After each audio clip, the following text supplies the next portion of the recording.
Hi guys, Duelist Jude here, back with another deck profile video, and as you can see, I have reached the maximum level, which is level 20 in the Duelist Cup in Stage 1. And so my dueling level is max, and I got all the rewards. It's pretty fun. My rank up to level 20 was pretty smooth, just got like 2 losses along the way, and just got enough to just got enough wins to make the max level. It's been pretty nice, so I'm set for stage 2 and just ready to enjoy. So let's check out the deck profile. So I'll show you the deck that I used and how I made it, I'll show you the cards that helped me make Duelist level 20. So we're running Adventure Tenyi in this one. So I think you've seen if you've checked my previous videos, you would see that I've made two Adventure Tenyi deck profiles, an old Rose Tenyi one, and this is close to the Diamond one, except that I removed Draco Berserker, I bought back Chisao, and I got Blackout again. So this is I think my favorite build of Adventure Tenyi. This is pretty much the most consistent one I've had, and it's been pretty fun. So let's just get into the deck and take a look at what we have here. I think we can start with the hand traps. So hand traps are, I have 10 hand traps. So one Effect Veiler. Effect Veiler is great because it's a face-up negate, so it can stop Fluanderies. Although this is better when like paired with other hand traps. So if you have like Veiler plus Nibiru, you can shut down the negate and that Nibiru just come through, which is really good. 3 Maxi. So anti-special summon, and some decks can be greedy, they want to summon a bit more, so you just punish them with Maxi. And you can chain this with like Rite of Armisir or Fusion Destiny, you get like an instant new card. Just hope you don't draw the other Maxi.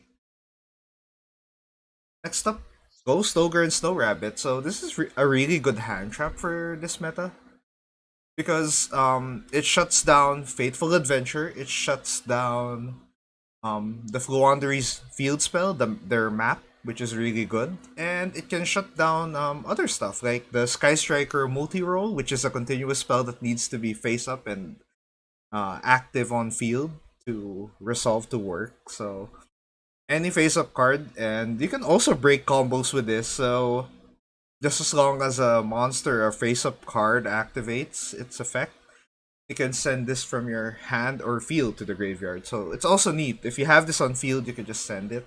So doesn't really come up, but if you if you're ever in that situation, at least you know it's gonna work on field. Okay. Ash Blossom, so self-explanatory. And this is pretty much hand trap that everyone should have, because it's an anti-search card, it's an anti-foolish burial card, it's an anti-special summon from deck card. So it just hits so many decks, and this can end a lot of combo lines if you time this right. Next, we have one-off Nibiru. Nibiru is when your opponent decides to overextend to 5 or more summons, and you can just drop this and turn everything they made into a chunky token, and hopefully end their turn. There are some decks that can still play through Nibiru, so keep that in mind. Like at Emancipators, they are okay with having a Nibiru token because they play rock cards, and Nibiru is a rock along with a token. Next up, one off Infinite Impermanence. I kind of want to run 2 or 3 of these, but for this one, I think I just wanted a smaller deck size. I didn't want to go 45 again.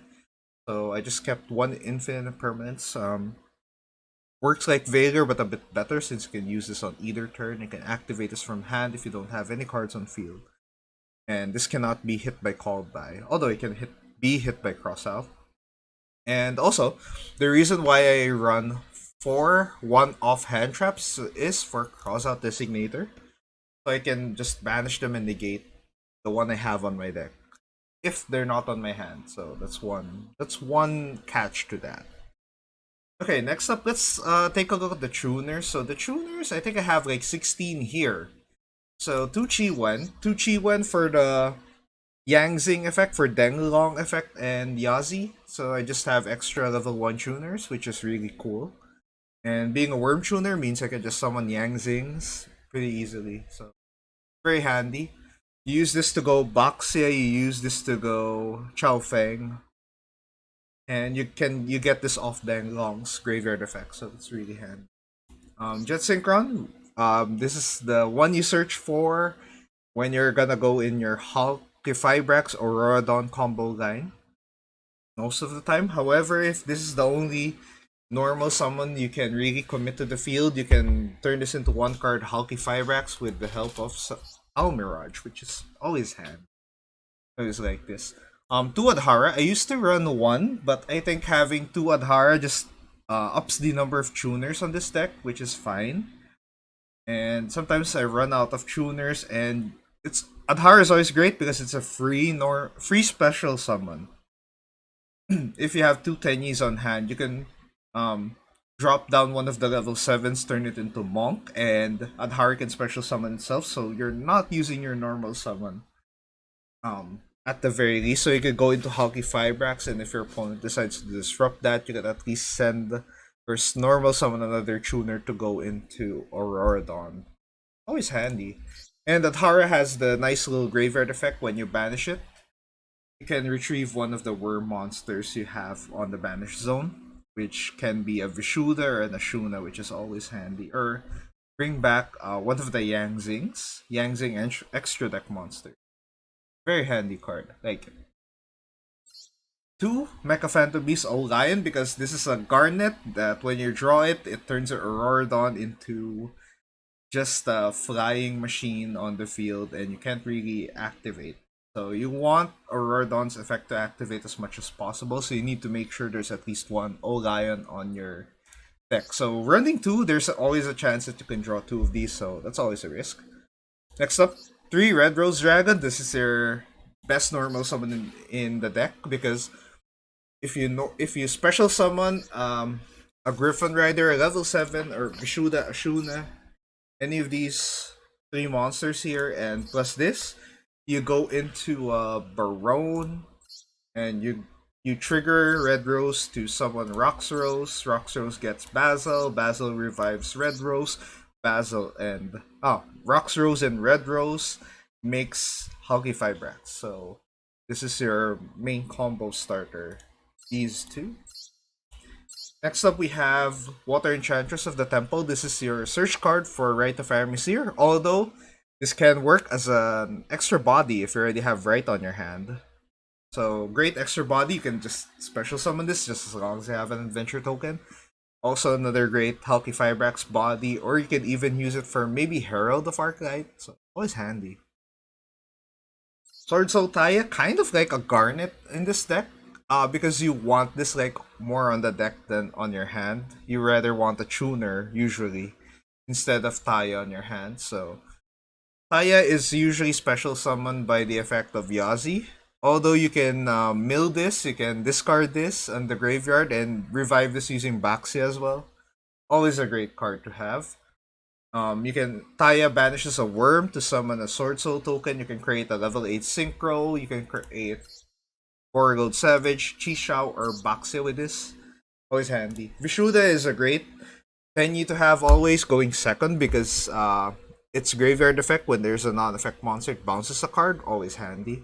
And being a level 7, yeah, this allows you to just go into your Hulky Fibrax or Baron de Fleur Red Rose combo there. Always great. Ashuna is awesome because its graveyard effect allows you to summon a worm from the deck. Usually you want a Vishuda there or maybe even a Dhara.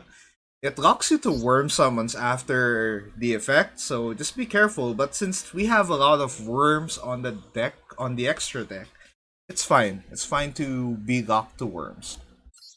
Wandering Griffin Rider, this is for your adventure engine. This is the Omni Negate, which shuffles itself back to the deck.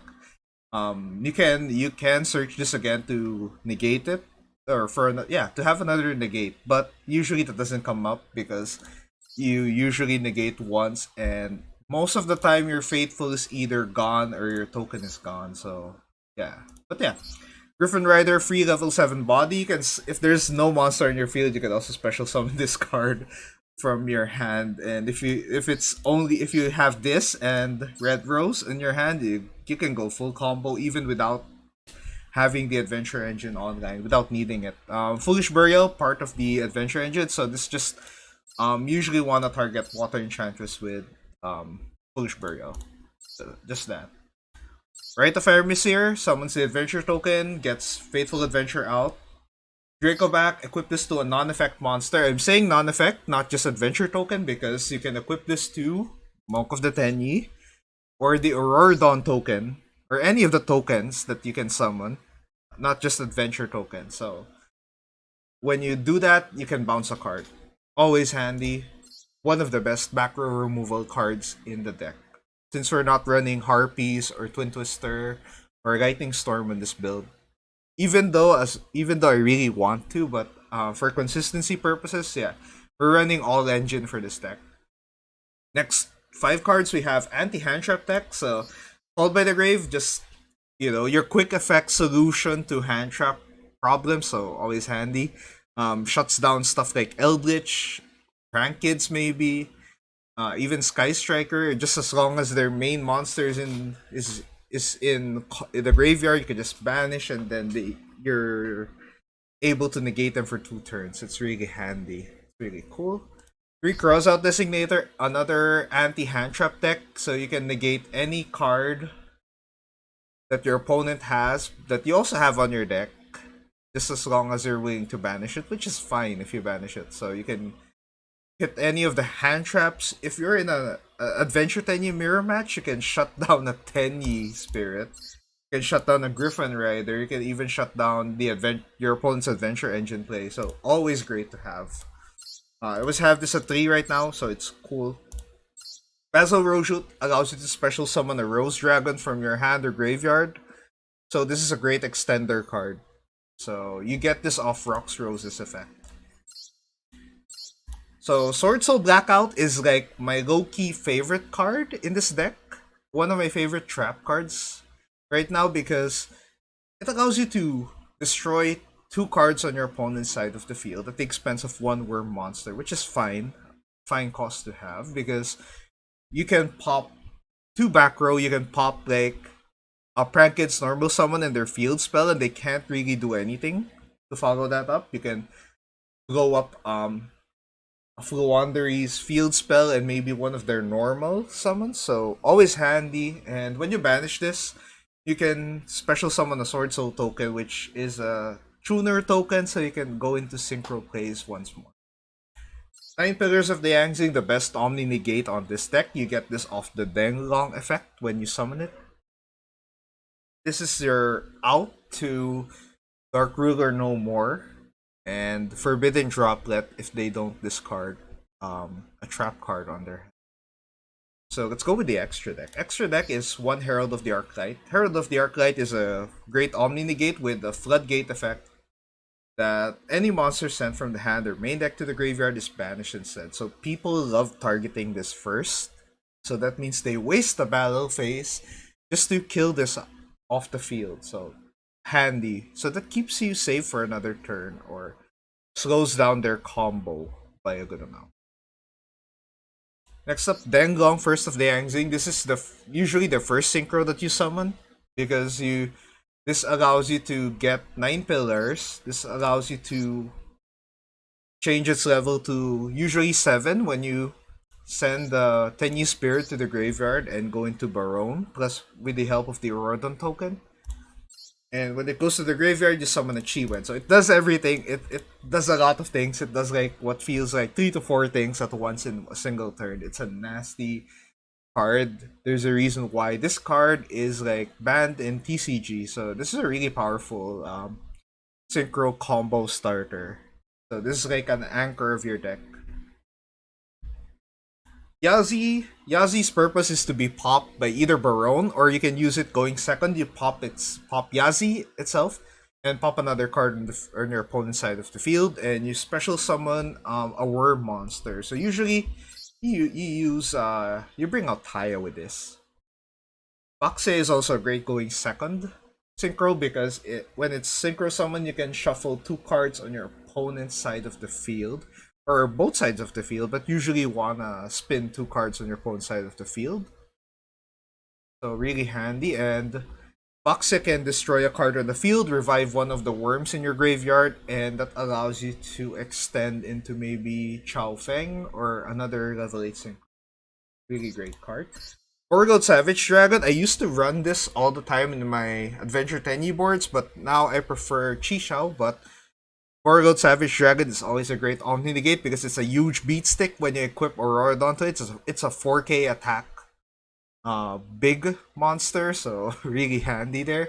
And you get up to 3 negates with the Auroradon, 2 negates with Hulky Fibrax, and one with all the Link ones. So it's at least one Omni negate.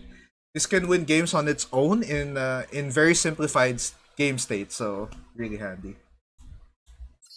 Chi when you summon this, it allows you to get Sword Soul Blackout, which is handy, and you have a face up negate, just as long as you have a worm to banish.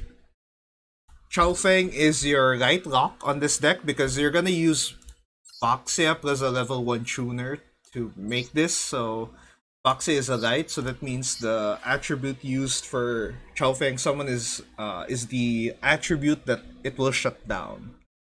Really great. And when you blow this up using 9 pillars, you can search a tuner from your deck. Usually you want to search Ash Blossom or Effect Veiler or even Ghost Ogre. So you have a hand trap on your hand on your opponent's turn to stop some combos or some plays from happening.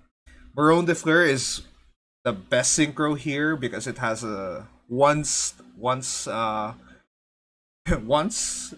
Negate. Yeah, one time Omni Negate, and it can pop a card on your opponent's side of the field, and it can tag they can tag themselves out of the field to summon another monster from the graveyard, so that's really handy. So you can reset Baron and reset the negate when you have like a level 7 plus another level 3. You can just bring back Baron standby phase, so you have another negate on field. Cheng Ying is really crazy in this deck. It's really good. You don't really bring this out too often, but when you do, it's really good because it's pretty much immune to card effects, to card effect destruction, because you can banish a card to prevent destruction. You can use Blackout to target Cheng Ying and 2 cards in the field, so it destroys 2 cards on your opponent's side of the field, and Cheng Ying banishes a card, and when you banish a card when Cheng Ying is around, triggers the effect where Cheng Ying can banish card on your opponent's side of the field and graveyard. So you banish 2 and pop 2. Really, really devastating card. And the more cards that you banish, the higher attack it gains, and the more attack and defense your opponent loses. So it's really cool. Almirage is for your Jet Synchron. Sometimes it can work if you have Red Rose and Basil already in your hand. So there. Monk of the Tenyi just allows you to turn the Tenyi spirits into Monk and allow you to trigger the graveyard effects. Really great extender. Striker Dragon is also a great extender. When you have Roxrose, you can summon Roxrose, get Basil, turn Roxrose into Striker Dragon, use Basil to bring back Roxrose, and that's another Hulky Fibrax line. Hulky Fibrax is your combo starter. If you resolve this, you're set to go into Auroradon. Auroradon allows you to go into all these synchros that you have on your extra deck, and it's just a lot of fun when you pull it off. So yeah, this is my Adventure Tenyi deck right now, and this has helped me reach level 20 in the Duelist Cups, in the stage 1 of the cup, and it's really good. I'm excited to go into stage 2. Might play a similar list, maybe make a few adjustments when it comes to hand traps, but 43 is a good number to have on this deck. You can go 40, you can go 45 max, but yeah, 40 to 45 is always a great range for this. You can also add Galaxy Tomahawk here and Protoss, but I don't have those cards, so I'm sticking with this list for now. But yeah, this has been my Adventure Tenyi Duelist Cup Stage 1 level 20 deck profile. That's a mouthful there, but yeah. If you have any suggestions or questions about Adventure Tenyi or some cards you wanna know more about in detail, you can go into the comment section. You can also like this video, that would be really cool. You can also share this video, that's awesome. And you can also subscribe to the channel, that would help the channel grow. You can also follow my Facebook page, the link in the description. And you can check my deck profile in Master Duel Meta with the exact same cards here. You can check that out if you're looking for a more detailed look each card. So that's really awesome. But yeah, this has been my deck profile video. And once again, thank you for those who are watching, commenting, and subscribing. That's really awesome. And I'll see you in the next video. So bye guys.